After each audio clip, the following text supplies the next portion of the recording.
I spend 50 to 60% of my day digitally. I think even more than that. I'm either sleeping as I'm scrolling Instagram reels, or I'm playing Fortnite with my friends, or I'm doing my job on this Mac. I think even you guys spend roughly around 40 to 50% of your time digitally. Now, according to a research, by 2030, it said that humans will spend on an average 20 to 30% of their time on metaverse.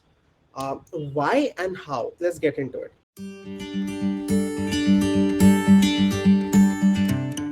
So, HSBC recently partnered with Sandbox, uh, which is a metaverse, and they have bought land and they are creating something.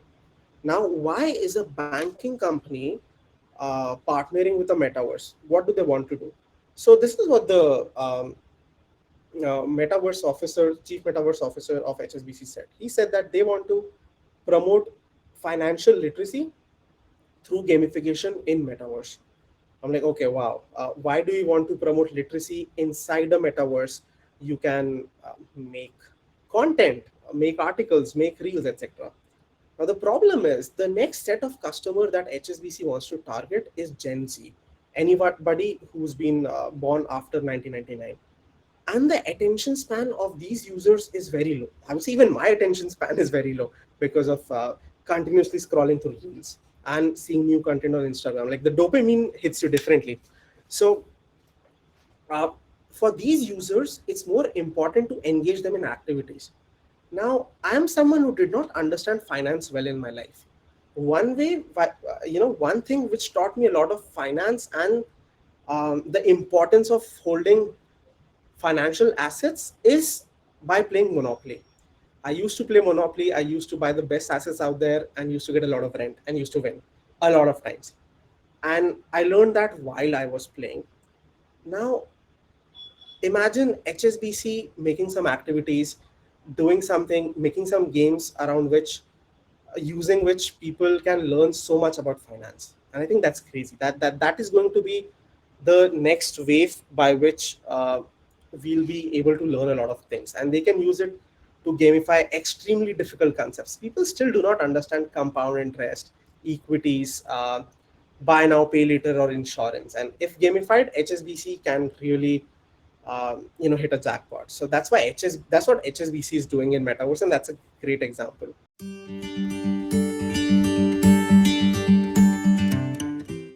No, recently McDonald's, one of our favorite fast food companies, filed I think 10, if not 20 patents inside a metaverse. I'm like, okay, cool. Gaming company filing patents inside metaverse makes sense. Uh, why would a fast food company file patents? What do they want to do with metaverse? If you go back to 2012 or 2013, that was when I was in my first or second year of college, and they were, your food pandas and your Uber Eats was coming up. I was like, why will I use an app, do so many clicks, and make an order? I know the restaurant I eat from. I have its phone number. I can just ring, tell him, hey, bhaiya, please come to this hostel and give me my food. I'll pay the cash. That's it. This done.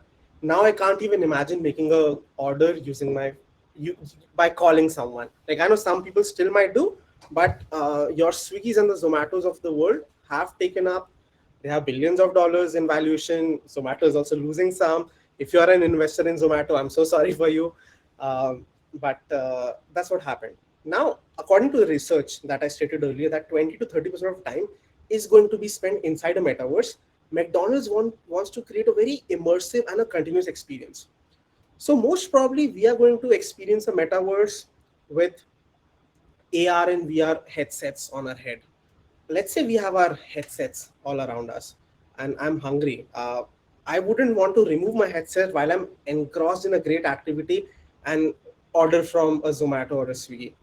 What they want to do is they want to open virtual stores inside metaverses where you can just walk in with your avatar, place an order, maybe even see what you want to order in a very 3D way, in a very crazy fancy way based on your location, and then you place an order. And while you have your headsets on, maybe 20, 30 minutes later, the food gets delivered. That's what they want to do. So if company like McDonald's wants to place order through metaverses, there are going to be a lot of jobs, a lot of demands which will be created, and that's another reason, because these companies are making such big moves. Uh, I really don't think metaverse is a scam. Moving forward, a very normal example. Walmart is doing this, Armani is doing this, Samsung is doing this. They're moving their stores inside metaverse, and they're making it pretty cool. Let's say place a VR headset, you can scroll through aisles, you can look at wine bottles, and maybe understand where they come from. Have more details popped up in your headset. So I think e-commerce is also making a lot of strides inside this, and it'll be fun to shop using AR and VR headsets.